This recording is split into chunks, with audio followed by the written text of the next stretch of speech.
Just first, let me start by appreciating you all for covering the Jubilee Party office opening on Wednesday and spending the day with us. Every part of that day, it was a very successful day, and part of that success was because of your support and letting the country know what we are up to. I've called for this press conference because I want to respond to a letter. It was unsigned, but it was put on our party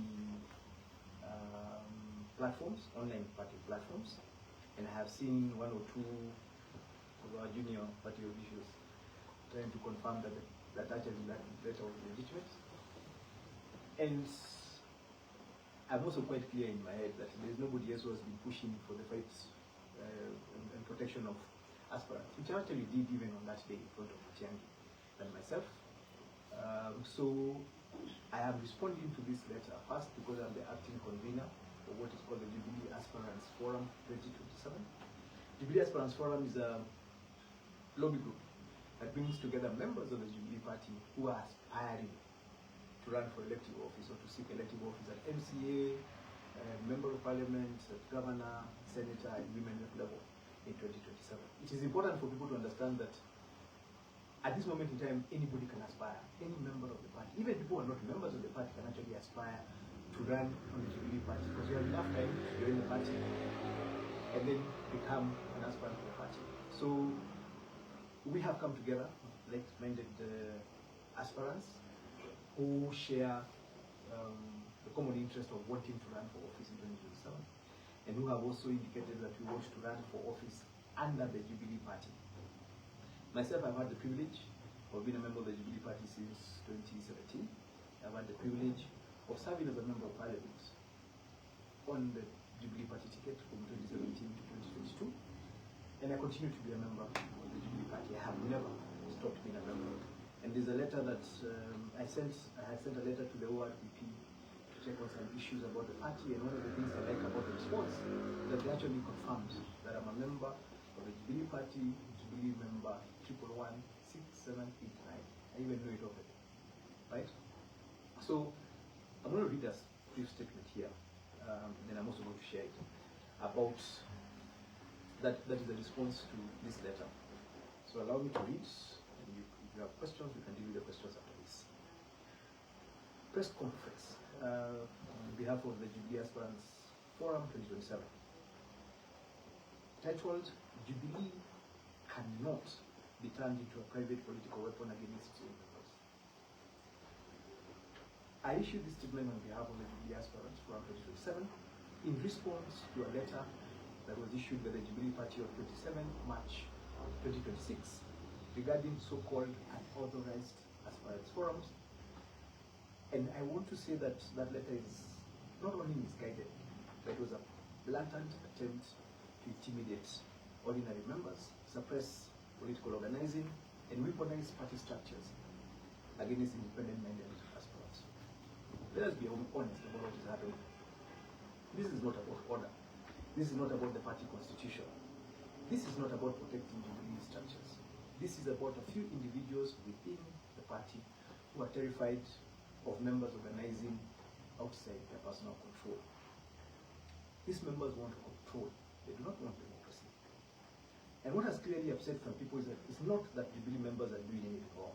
What has upset them is that ordinary members and aspirants are thinking, meeting, mobilizing and organizing for 2027 without needing before political brokers who believe they own the party.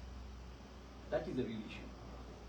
A few self-appointed gatekeepers want to decide who can gather, who can mobilize, who can aspire, who can speak, and who must be silenced.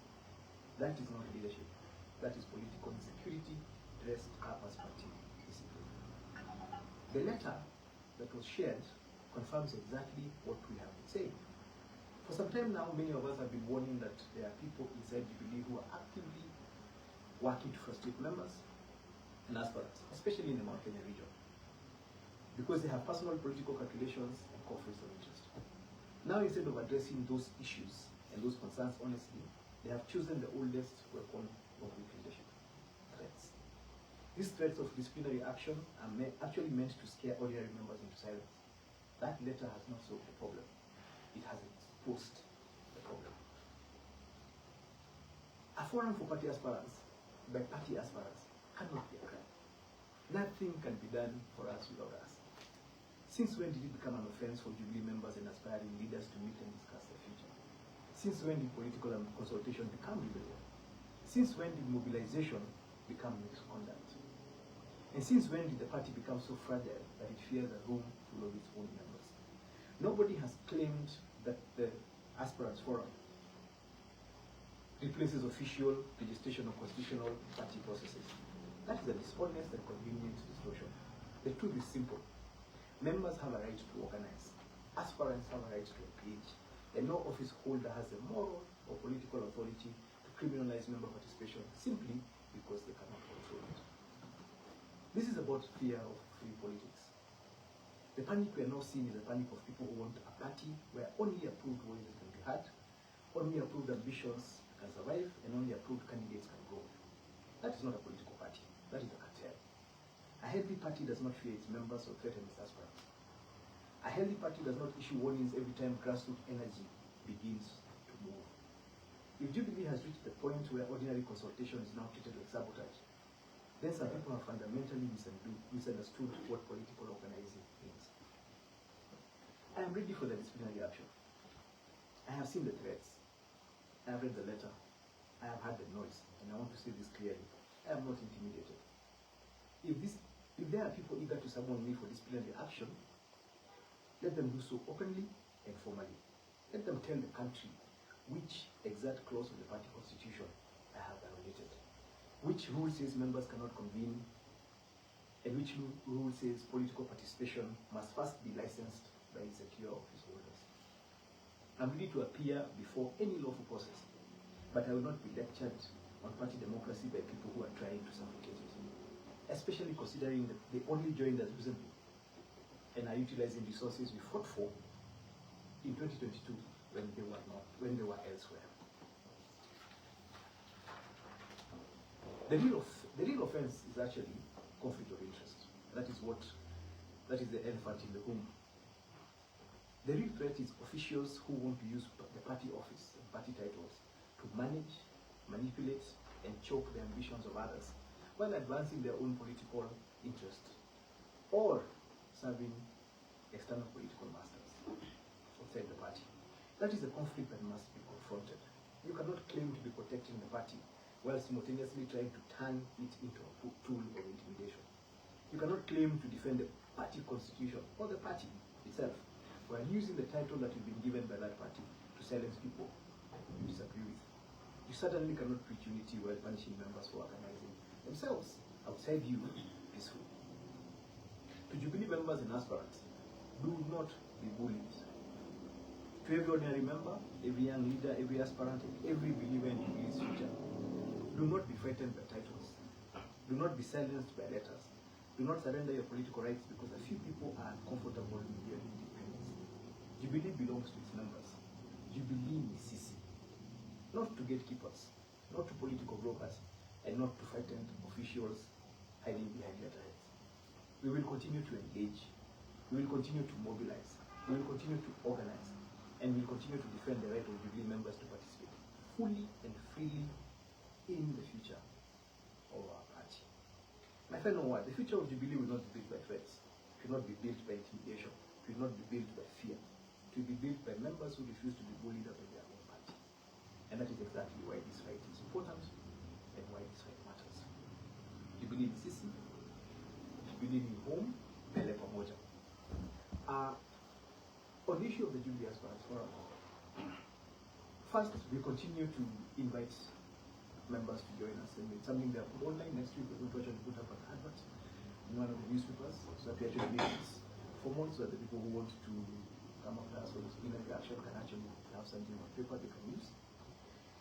We are meeting as Jubilee as the first forum of Jubilee Aspirants. And by the way, it's important. Jubilee Aspirants Forum is not for all aspirants. I am a registered aspirant of Jubilee in the official Jubilee platform of the party. And so are many of our members. For some are not. We have people who haven't even join the party, who are considering joining the party and they want a certain assurance that the party is going to be transparent, it's going to be free and fair in the process it does. So the conversations we're having are meant to build the party, which is why it is so ironic that people think we are fighting the party. I cannot run on a party that is weak. My intention and my aspiration is for Jubilee to be very strong. Because if Jubilee is strong, then I'm going to be a strong candidate when I'm running in 2027, God willing. So we're having our first meeting in the first week of April. Somewhere we're going to announce where it is. And again, this is a member-driven initiative. It is not about party structures. I don't know why some people in the party believe they can tell us when and when not to meet. We are grown-ups. We have chosen, we have made a choice to be members of Jubilee. We were not coerced into it, and we're not children to be disciplined because we are meeting when they don't want us to meet. So we're meeting in the first week of April. After that, we're actually going to do roadshows. We're going to go to various parts of the country, and we want to go and support our members. So if you're a member and you want other members to come and support you in a meeting, in a function, we're going to come, right? Because ultimately, we are fighting for Jubilee identity, for Jubilee's presence, the kind of thing we did in Nyeri. Incidentally, that event done in Nyeri had absolutely not a single resource support from the party. That was supported by aspirants of Nyeri. We were not given materials, we were not given any money to mobilize. We are the ones who sought out to find our members and invited them to come to Nyeri and meet our party presidential candidate. And this is the irony. Other parties are encouraging their aspirants to organize themselves and organize events and invite their presidential candidates. We are being told not to do it. So you're left wondering, why would you have a problem with us? Or is there something that you people have decided behind the scenes that we do not know? Somebody asked me, are we in a broad-based opposition? You know, there's a broad-based government where they've already agreed how the Wanagawan is regarded. So are we in a broad-based opposition? Has there been an agreement between Gachagua, for example, in Matiang'i, that we are not going to field candidates in certain places and in certain other places? So we need to be told that, so that we don't waste resources, or we challenge it in advance. Because, for example, it was very, very embarrassing for me to mobilize members of the Jubilee Party to Nyeri without any support of the party.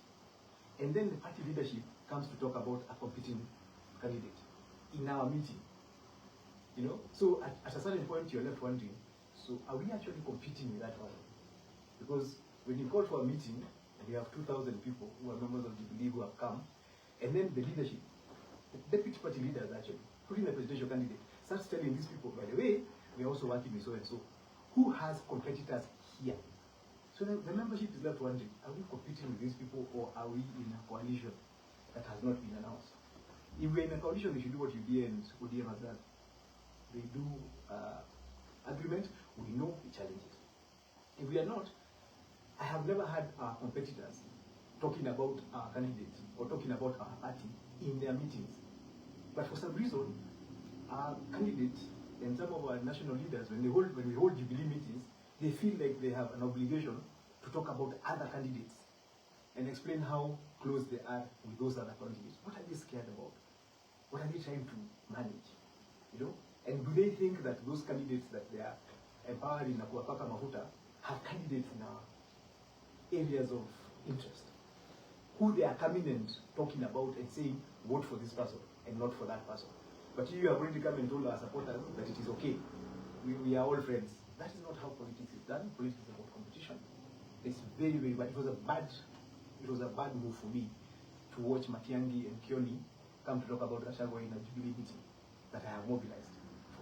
I was like, Gachagua is coming to Nyeri and telling people in Nyeri to only vote for their candidate. I'm not in his party. When I mobilize our supporters, then you come and tell my supporters that Gachagua is Rafiki. What are you saying? I have seen Matiang'i in Nyandarua, and those men, he's actually a UDA senator who is associated with DCP, and he did that in the presence of a Jubilee aspirant who wants the same seat.